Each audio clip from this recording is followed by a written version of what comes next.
उल्टी गिनती जैसा शुरू हो गया है।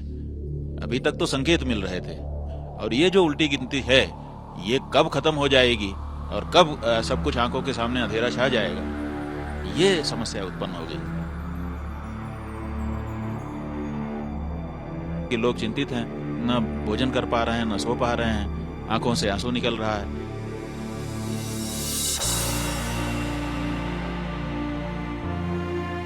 कारण का स्पष्टता के साथ पता लगाएं और जनता के बीच उसको उद्घोषित करें, ताकि जनता के मन में चीजों के प्रति स्पष्टता आए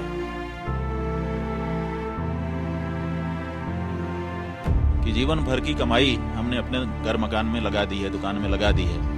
अगर ये टूट गया तो फिर हम कैसे इसको खड़ा कर पाएंगे। इस वक्त हम ज्योतिर्मठ बद्रिकाश्रम में हैं और खुद शंकराचार्य स्वामी अविमुक्तेश्वरानंद जी यहाँ पर मौजूद हैं। यहाँ पर तमाम स्थानीय लोग भी हैं और इन्होंने सुप्रीम कोर्ट में याचिका, जनहित याचिका लगाकर इसे राष्ट्रीय आपदा घोषित करने की मांग की है। शंकराचार्य जी, सबसे पहले आपका बहुत बहुत स्वागत टाइम्स नाउ भारत पर।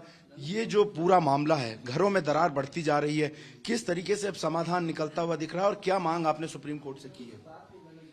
देखिए, समाधान तो तब निकले जब हमको पक्का पता चल जाए कि ये समस्या का कारण क्या है। अभी तक समस्या के सही कारण का ही पता ठीक से नहीं चल पाया है। तो सबसे पहली जरूरत यह है कि हमको पता हो कि क्या हो रहा है, और जब पता चल जाएगा कि क्या हो रहा है तो क्या करना है इसका भी निर्धारण हो जाएगा। और ये चीज ना होती देख करके ही हम सुप्रीम कोर्ट गए हैं कि आप निर्देश करिए संबंधित एजेंसियों को, सरकारों को, कि वो कम से कम कारण का स्पष्टता के साथ पता लगाएं और जनता के बीच उसको उद्घोषित करें, ताकि जनता के मन में चीजों के प्रति स्पष्टता आए। आज परिस्थिति ये है कि जितने मुंह उतनी बात हो रही है। यहाँ पर आकर के हम जोशीमठ में स्वयं बैठे हैं, देख रहे हैं कि लोग चिंतित हैं, न भोजन कर पा रहे हैं, न सो पा रहे हैं, आंखों से आंसू निकल रहा है। तो ये सब जो परिस्थिति है, ये लंबे समय तक अगर बनाई रखी गई तो कोई अच्छा परिणाम नहीं निकलेगा। आपको लगता है कि जो राहत और बचाव का कार्य हो रहा है वो पर्याप्त है? क्योंकि अभी भी सरकार के पास बहुत ज्यादा व्यवस्था नहीं है। उनको किराया देने की बात तो कर रहे हैं, लेकिन उनके करोड़ों रुपए के मकान, उनके जिंदगी भर की पूंजी तो खत्म होने की कगार पर है। देखिए, तात्कालिक राहत के बारे में सरकार कुछ कर रही है, वो उसका काम है, करना चाहिए, और उससे हो सकता है किसी को मदद भी मिल रही हो। लेकिन सबसे बड़ी जो बात है वो ये है, दो चीजें हैं। एक, लोगों के मन में है कि अगर अचानक जमीन खिसकी और मकान गिरने लगे तो हमारा क्या होगा, हमारे प्राण रहेंगे कि नहीं रहेंगे, हमारे परिजन रहेंगे कि फिर हम सदा सदा के लिए उनको खो देंगे।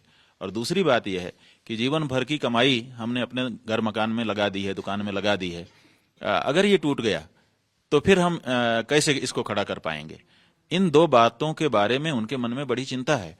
तो सरकारों को चाहिए कि इन दोनों चिंताओं को दूर करें। पहले तो इनके प्राणों की रक्षा के बारे में एक स्पष्ट नीति घोषित करें कि आपका किसी का प्राण नहीं जाएगा, और दूसरे इनके घर मकान के बारे में जिसने जितना लगाया है उसका आकलन करवाने के लिए कार्य होना चाहिए, और ये आश्वासन दिया जाना चाहिए कि अगर कोई परिस्थिति आती है तो सरकार आपके साथ खड़ी होगी, आप ऐसा पुनः बना सकेंगे। अगर ये दो बातें हो जाती हैं तो लोग काफी निश्चिंत हो जाएंगे और सरकार का सहयोग करेंगे। लोग कह रहे हैं कि जब दरारें शुरू में आना हुई थी 1 साल पहले, तब ध्यान नहीं दिया गया और उसको बहुत ही संवेदनहीन तरीके से उसको जाने दिया गया। लेकिन आज सुनील वार्ड से जो दरार शुरू हुई, आज वो पूरे जोशीमठ में दिखाई दे रही है। प्राकृतिक संसाधनों का जबरदस्त दोहन हो रहा है। क्या विकास और सामाजिकता के साथ, सब चीजों के साथ एक सामंजस्य बनाया जाना जरूरी था, जो सभी सरकारों द्वारा नहीं उतना बनाया गया, जबकि जानते हुए कि जोशीमठ एक फ्रेजाइल, एक खिसकती हुई भूमि पर है, ग्लेशियर की भूमि पर बना हुआ है। देखिए, सब बहुत पहले से ही इस बात का पता सभी को है कि ये बहुत ही कच्ची जमीन के ऊपर ये खड़ा है पूरा नगर। लेकिन और संकेत भी भगवान की दया से बहुत लंबे समय से हमको मिल रहा है कि, और अभी तक कोई ऐसी क्षति नहीं हुई है जिसमें चिंता की जाए। 1 वर्ष पहले से जब हमको संकेत मिल रहे हैं, ये भगवान की कृपा ही तो है। लेकिन हम उन संकेतों का लाभ अगर नहीं उठा पाएंगे तो फिर हमसे बड़ा मूर्ख कौन हो सकता है। ऐसी परिस्थिति में अब तो उल्टी गिनती जैसा शुरू हो गया है। अभी तक तो संकेत मिल रहे थे, अब उल्टी गिनती शुरू हो गई है, और ये जो उल्टी गिनती है ये कब खत्म हो जाएगी और कब सब कुछ आंखों के सामने अंधेरा छा जाएगा, ये समस्या उत्पन्न हो गई। इस बारे में शंकराचार्य जी क्या कोई पौराणिक वर्णन भी है? क्योंकि बहुत सारी चीजें सोशल मीडिया पर तैर रही हैं, सोशल मीडिया में कही जा रही हैं, आदि गुरु शंकराचार्य से जुड़ी हुई कही जा रही हैं। क्या उन किंवदंतियों का या उन कहानियों का मौजूदा जोशीमठ की आपदा से कोई लेना देना है? देखिए, यहाँ पर पहले भी आपदाएं आती रही हैं। यहाँ के लोगों के प्राणों की कीमत पहले भी ली जाती रही है। त्रिमुंडिया वीर नाम के एक वीर का उदाहरण हमारे यहाँ आता है, और वो यहाँ पर आता था और तहस नहस करके चला जाता था। तब यहाँ के लोगों ने पराम्बा राजराजेश्वरी की स्तुति की, उनको प्रकट किया, और फिर देवी ने उनको वरदान दिया कि चिंता मत करो, हम तुम्हारी रक्षा करेंगे, हम तुम्हारे रक्षक हैं। और त्रिमुंडिया वीर को भी उन्होंने अपने वश में किया, और उसकी प्रार्थना पर जब वो शरणागत हो गया तो उन्होंने कहा कि ठीक है, वर्ष में एक बार हम तुमको तुम्हारा भाग दे देंगे, बाकी दिन किसी को परेशान मत करो।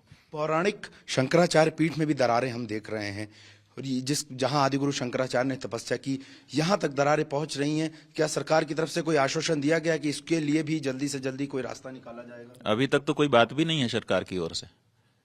सरकार तो ऐसी कोई व्यक्तिगत रूप से हम मठ वालों से कोई बात अभी तक सरकार ने, प्रशासन ने नहीं किया है। हाँ, मठ की ओर से हम लोग जो पुनर्वास जिनका हो रहा था, जो लोग अपना घर मकान छोड़ रहे थे, उनके लिए अपने मठ के कमरे हम लोगों ने उपलब्ध कराए हैं। जो सेवा हमसे बन पड़ रही है हम कर रहे हैं, और मठ के लिए कोई विशेष स्टेटस हम लोग मांग भी नहीं रहे हैं। हम तो कह रहे हैं कि जो सब जोशी मठ के निवासियों का हो रहा है वही मठ का भी हो। बहुत बहुत धन्यवाद हमसे बात करने के लिए। तो जाहिर तौर पर जोशी मठ के भविष्य से ही पूरे सभी का जो है वो भविष्य जुड़ा हुआ है, और जाहिर तौर पर सुप्रीम कोर्ट की याचिका इस बात की भी मांग करती है कि जोशी मठ की इस मौजूदा आपदा के सही कारणों का पता लगाया जा सके और राष्ट्रीय आपदा घोषित करके लोगों को ज्यादा से ज्यादा संसाधन सुविधाएं मुहैया कराई जाएं।